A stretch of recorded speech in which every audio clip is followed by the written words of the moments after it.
नमस्कार, मैं हूं आपके साथ शिप्रा झा। आज हम आपके लेकर आए हैं न्यूज 18 स्पेशल बुलेटिन और आज हम बात करेंगे बिहार में स्वागत पर सुलगी सियासत की। महागठबंधन में से नीतीश कुमार के स्वागत को लेकर तेजस्वी यादव ने ऐसा क्या कहा कि राजनीतिक गलियारे में सियासी सरगर्मी अब तेज हो गई है। चुनावी साल में किस तरह आरजेडी आरक्षण को एक बड़ा मुद्दा बनाना चाहती है और उधर सीएम नीतीश कुमार ने एक बार फिर नौकरी का तोहफा देकर युवाओं को खुश कर दिया है।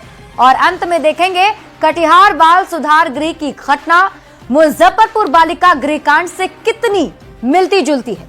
क्या बाल सुधार गृह शोषण का अड्डा बनता जा रहा है? तो चलिए शुरू करते हैं news 18 special bulletin.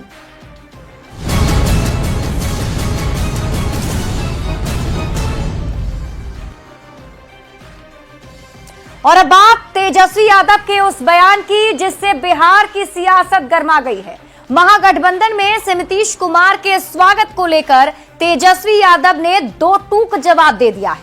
Tejashwi Yadav ने यह साफ कह दिया है कि सीएम नीतीश कुमार को कोई ऑफर नहीं देंगे और अब सीधे चुनाव में सामना होगा। तेजस्वी यादव के इस बयान पर क्या है जेडीयू और बीजेपी के तेवर, इस रिपोर्ट के जरिए देखिए।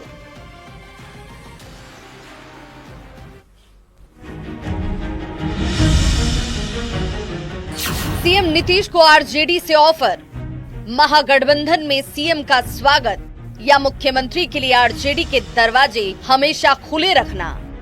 इन सारे कयासों पर, कल्पना पर या यूं कहीं सियासी चर्चा पर रविवार को नेता प्रतिपक्ष तेजस्वी यादव ने ये कहते हुए विराम लगा दिया कि आरजेडी में नीतीश के साथ दोस्ती पर लालू और तेजस्वी के अलावा अगर कोई और कुछ भी कहता है तो उसके कोई मायने नहीं है। कोई ऑफर नहीं दिया जा रहा, बकवास मत कीजिए। कोई ऑथराइज नहीं है लालू जी, और हमारे अलावा कोई ऑथराइज नहीं है, कोई ऑफर नहीं दिया जाएगा। नेता प्रतिपक्ष तेजस्वी यादव प्रेस कॉन्फ्रेंस में मीडिया के सवालों का जवाब दे रही थी। जब पत्रकारों ने ये पूछा कि महागठबंधन में नीतीश कुमार जी आपके साथ आएंगे तो क्या स्वागत कीजिएगा, इन अटकलों और अनुमान पर तेजस्वी उखड़ पड़े। विफरे अंदाज में दो टूक कह दिया कि अब बिहार में सीधे चुनाव होगा। और कोई सवाल पूछना तो पूछो, फालतू का बात यहाँ मत कीजिए, सीधे चुनाव होगा। महागठबंधन में नीतीश के स्वागत को तेजस्वी ने फालतू की बात कही, भड़कते हुए कहा कि नीतीश का स्वागत क्यों करेंगे। तेजस्वी के इस बयान के बाद बिहार की सियासत भी गर्मा गई है। एनडीए के नेताओं ने तेजस्वी पर पलटवार किया और कहा कि तेजस्वी यादव ख्याली पुलाव पका रहे हैं, उनका सपना अब कभी पूरा नहीं होगा। कौन आपके दरवाजे पर प्रस्ताव लेकर के खड़ा है कि राष्ट्रीय जनता दल और उसके नेता तेजस्वी यादव आप हमारे साथ आ जाइए और सरकार बनाइए?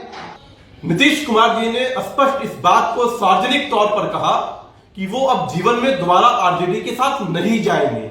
उन्होंने कहा कि जीवन में उनसे गलती हुई।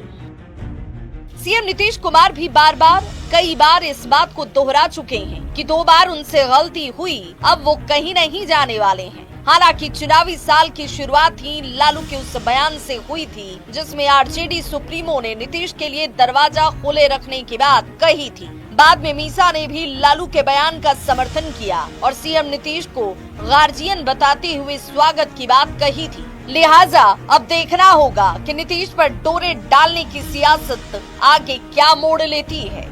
पटना संवाददाता अमित कुमार के साथ ब्यूरो रिपोर्ट न्यूज 18।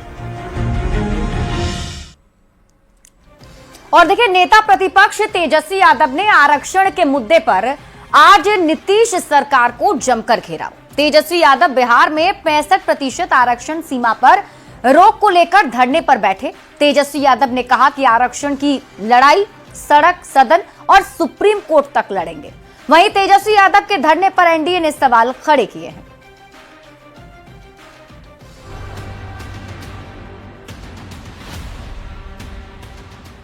किसी भी कीमत पर इस आरक्षण को हम लोग खत्म नहीं होने देंगे। पहले अपने परिवार का तो आरक्षण समाप्त करें। बिहार में आरक्षण को लेकर एक बार फिर से सियासी संग्राम छिड़ा हुआ है। एक तरफ सीएम नीतीश शिक्षकों को नियुक्ति पत्र दे रहे थे तो दूसरी तरफ तेजस्वी यादव आरक्षण के मुद्दे पर धरना प्रदर्शन कर रहे थे। तेजस्वी ने डबल इंजन की सरकार को आरक्षण विरोधी बताया। तेजस्वी ने कहा, बिहार में बढ़ाई गई 65% आरक्षण सीमा को रोक देने से अनुसूचित जाति, जनजाति, पिछड़ा, अति पिछड़ा वर्ग के अभ्यर्थियों को नुकसान हो रहा है। वो चुप नहीं बैठेंगे। आरक्षण की लड़ाई सड़क, सदन और सुप्रीम कोर्ट तक वो लड़ेंगे। हम राष्ट्रीय जनता दल के लोग, गरीब, गुरबा, शोषित, वंचितों के आवाज को उठाने वाले लोग, उनके अधिकार की लड़ाई लड़ने वाले लोग, चाहे सदन हो, सड़क हो, हम लोग सुप्रीम कोर्ट में भी अपना वकील खड़ा करके इस लड़ाई को लड़ रहे हैं। तेजस्वी की आरक्षण वाली सियासत पर बीजेपी ने जोरदार पलटवार किया है। बीजेपी सांसद रविशंकर प्रसाद ने कहा, तेजस्वी पहले अपने परिवार में आरक्षण को खत्म करें। तो सम्राट चौधरी ने, आरजेडी जिसके गोद में बैठी है, उसी ने मंडल कमीशन का विरोध किया था। तो नित्यानंद राय ने कहा कि जब तक सीएम नीतीश कुमार और पीएम मोदी हैं, तब तक कोई भी आरक्षण को खत्म नहीं कर सकता। अरे पहले वो अपने परिवार का तो आरक्षण समाप्त करें। क्या वहाँ पर लालू परिवार से बाहर कोई व्यक्ति सीएम बन सकता है, सोच सकता है? बिल्कुल बेबुनियाद बात चुनाव के लिए। जिसके गोद में बैठे हैं राष्ट्रीय जनता दल बैठी है, वो जाकर पूछे कांग्रेस पार्टी से, उसने मंडल कमीशन तक का विरोध किया, लेकिन भारतीय जनता पार्टी ने मंडल कमीशन का भी समर्थन किया। नीतीश कुमार जी के शासन में ही सुशासन स्थापित हुआ है। नीतीश जी ने ही केंद्र के सहयोग से, मोदी जी के आशीर्वाद से बिहार को विकास के पथ पर तेजी से ले चल रहे हैं। विकास की गंगा यहाँ बह रही है। विधानसभा चुनाव से पहले तेजस्वी यादव आरक्षण के बहाने सियासत की धार तेज करने में जुटे हैं। एक तरफ सीएम नीतीश लगातार लोगों को नौकरी की सौगात दे रहे हैं, तो तेजस्वी एनडीए सरकार पर आरक्षण की चोरी का आरोप लगा रहे हैं। तेजस्वी आरक्षण के नाम पर सियासत जारी रखना चाहते हैं। न्यूज़ 18 के लिए पटना से अमित कुमार, आनंद अमृतराज के साथ धर्मेंद्र कुमार की रिपोर्ट। बढ़ते आगे, बिहार में नौकरी की बहार है। सीएम नीतीश कुमार ने बीपीएससी से बहाल TRE-3 के शिक्षकों को नियुक्ति पत्र दिया। 51,389 अभ्यर्थियों को नियुक्ति पत्र सौंपा गया है और सीएम ने शिक्षकों से मन लगाकर पढ़ाने की अपील भी की है। बिहार में नौकरी की बहार, नीतीश कुमार। सीएम नीतीश ने फिर युवाओं को नौकरी की बड़ी सौगात दी है। सीएम नीतीश ने गांधी मैदान में बीपीएससी से बहाल TRE-3 के शिक्षकों को नियुक्ति पत्र सौंप दिया। TRE-3 के तहत कुल 51,389 अभ्यर्थी चयनित हुए हैं। गांधी मैदान में आयोजित कार्यक्रम में सीएम ने कोलाट जिले के 10,739 अभ्यर्थियों को नियुक्ति पत्र दिया, जबकि बाकी को जिलों में नियुक्ति पत्र दिए गए। बिहार लोक सेवा आयोग द्वारा 51,389 शिक्षकों का चयन किया गया है, जिनमें आज नियुक्ति पत्र दिया जा रहा है। अब यहाँ पर जो गांधी मैदान में तो किया जा रहा है, 10,000 शिक्षकों को नियुक्ति पत्र दिया जा रहा है और शेष लोगों को जिलों में नियुक्ति पत्र दिया जा रहा है। नियुक्ति पत्र देने के बाद मुख्यमंत्री नीतीश कुमार ने शिक्षकों से खूब मन लगाकर पढ़ाने की अपील की और गांधी मैदान में मौजूद सभी नवनियुक्त शिक्षकों से हाथ उठवाकर भरोसा लिया कि वे छात्रों को अच्छे से पढ़ाएंगे। तब तो आप लोग पढ़ाइएगा ना, हाथ उठा के बताओ सब। बहुत अच्छा, खूब पढ़ाइएगा। और आप लोगों को जब ये हुआ है तो हमको तो पूरा भरोसा है ये कि जो सब यहाँ आए हैं और इतना बढ़िया पढ़ाइएगा और खूब अच्छा। और हम लोग तो जानते हैं कि हम लोग तो कितना पढ़ा रहे हैं। सीएम नीतीश ने सभी सफल अभ्यर्थियों को शुभकामनाएं देते हुए ये भी भरोसा दिया कि बीपीएससी से बहाल हेडमास्टर को अगले महीने नियुक्ति पत्र मिल जाएगा।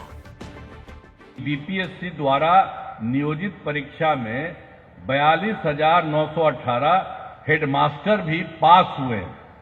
अब इन्हें अगले महीने में नियुक्ति पत्र किया जाएगा। नीतीश सरकार बिहार में लगातार शिक्षकों की बहाली कर रही है। बीपीएससी से बहाल शिक्षक और एचएम की संख्या बढ़कर अब 3,11,066 तक पहुंच गई है। अब केवल 86,340 ही राज्य में नियोजित शिक्षक बचे हैं। 2,53,961 नियोजित शिक्षक को अब तक राज्य कर्मी का दर्जा मिल चुका है। न्यूज 18 के लिए पटना से रजनीश कुमार की रिपोर्ट। बढ़ेंगे आगे। गुजरात के गांधीनगर में आयोजित शाश्वत मिथिला महोत्सव में जेडीयू के कार्यकारी राष्ट्रीय अध्यक्ष और राज्यसभा सांसद संजय झा भी शामिल हुए। उन्होंने कहा कि गुजरात में रह रहे मिथिला के भाई बहनों के साथ संवाद कर खुशी हुई। कार्यक्रम में नवनिर्मित शाश्वत मिथिला भवन का लोकार्पण और मैथिल कवि कोकिल विद्यापति जी की प्रतिमा का अनावरण भी हुआ। संजय झा ने कहा कि सीएम नीतीश कुमार और केंद्र में पीएम मोदी की सरकार की वजह से बिहार का विकास हो रहा है, मिथिला का भी खूब विकास हो रहा है। अगले 5 साल बिहार का स्वर्णिम काल होगा। कार्यक्रम में गृह मंत्री अमित शाह और गुजरात के मुख्यमंत्री भूपेंद्र पटेल भी शामिल हुए।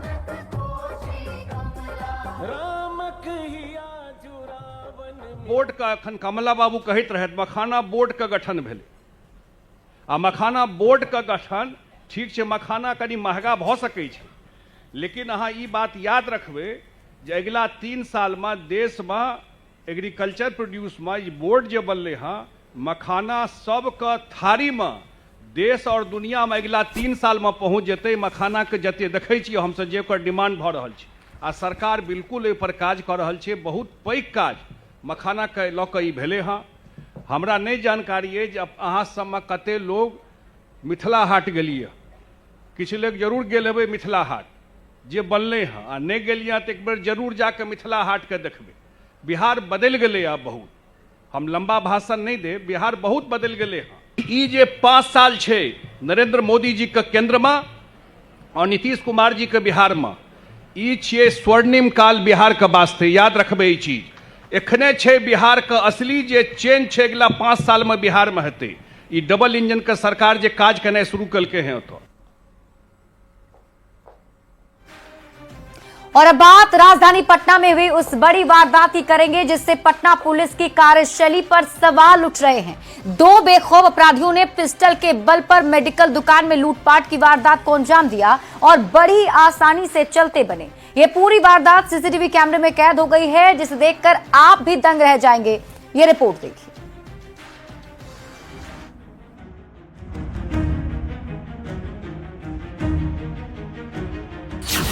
राजधानी पटना में अपराधी बेखौफ, पिस्टल के बल पर की लूटपाट,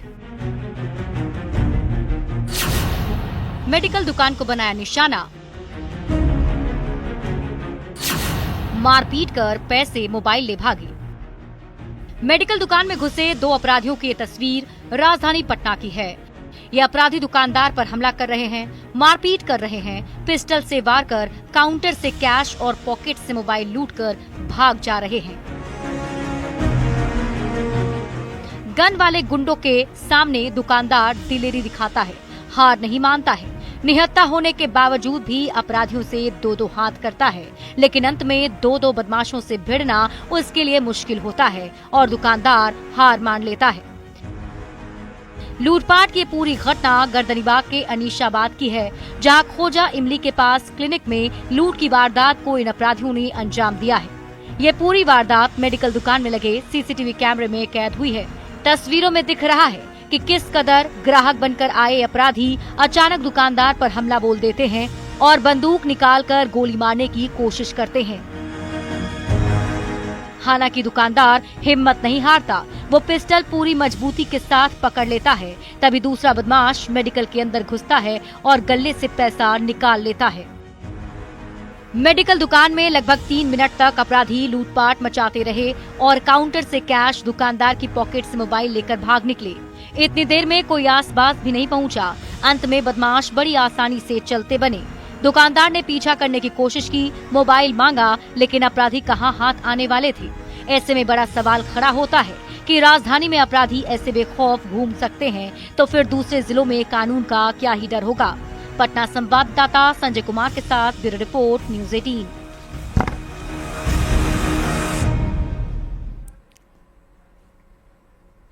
बात कटिहार के खबर की। कटिहार के बाल सुधार गृह से एक चौंकाने वाली खबर सामने आई है। 17 फरवरी को बाल सुधार गृह से भागी 2 नाबालिग लड़कियों को पटना से बरामद किया गया है।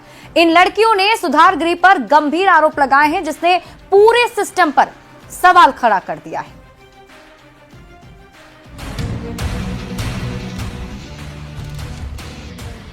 ये है कटिहार का बाल सुधार गृह।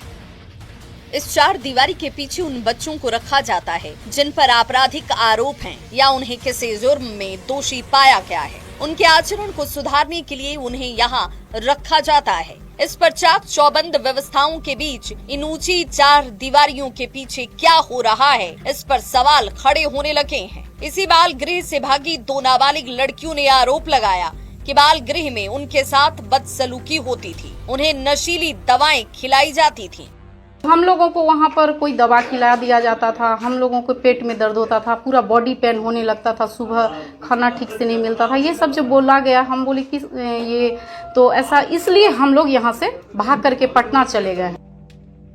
तो सुना आपने, जिस बाल सुधार गृह में आचरण सुधारने के लिए नाबालिग बच्चियों को भेजा जाता है, वहाँ उनके साथ ऐसा दुराचार हो रहा है। इन लड़कियों का आरोप है कि बाल सुधार गृह में उनके साथ बदसलूकी हुई। रात को इन्हें नशीली दवाएं दी जाती थीं। दिन में उठने पर शरीर में दर्द रहता था। प्रताड़ना का खौफ इस कदर है कि बच्चियां किसी दूसरे बाल सुधार गृह में जाने को तैयार हैं, पर कटिहार किसी सूरत में नहीं जाना चाहती। बच्चियां रो बिलक बिलक के बोल रही है कि कहीं और भेज दीजिए, लेकिन हम वहाँ नहीं जाएंगे। तो बहुत डरी हुई है, बहुत सहमी हुई है। कारण क्या बताए? कारण तो वो जैसा बोल रही है कि उनके साथ बहुत बदसलूकी होता है, बहुत गलत काम करवाया जाता है। बता दें कि ये लड़कियां 17 फरवरी को कटिहार के बाल सुधार गृह से फरार हुई थीं। इन्हें पटना पुलिस ने 9 मार्च को बरामद किया। हालांकि 8 मार्च को फरार हुई बच्ची का अब तक कोई अता पता नहीं चला है। पुलिस उसकी तलाश कर रही है, पर सवाल ये कि बाल सुधार गृह में क्या बच्चियों का शोषण हो रहा था? अगर व्यवस्था ठीक है तो लगातार क्यों भाग रही हैं लड़कियां? क्या इसके पीछे कोई बड़ा रैकेट काम करता है? सवाल ये भी कि इन घटनाओं को लेकर जिला प्रशासन ने क्या कदम उठाए हैं? क्या एक और मुजफ्फरपुर जैसी घटना का इंतजार है? न्यूज़ 18 ये मांग करता है कि पूरे मामले की गंभीरता से जांच हो। अगर लड़कियों का आरोप सही है तो दोषियों को सख्त से सख्त सजा दी जाए। कटिहार से संवाददाता सुब्रत गुहा के साथ ब्यूरो रिपोर्ट, न्यूज़ 18।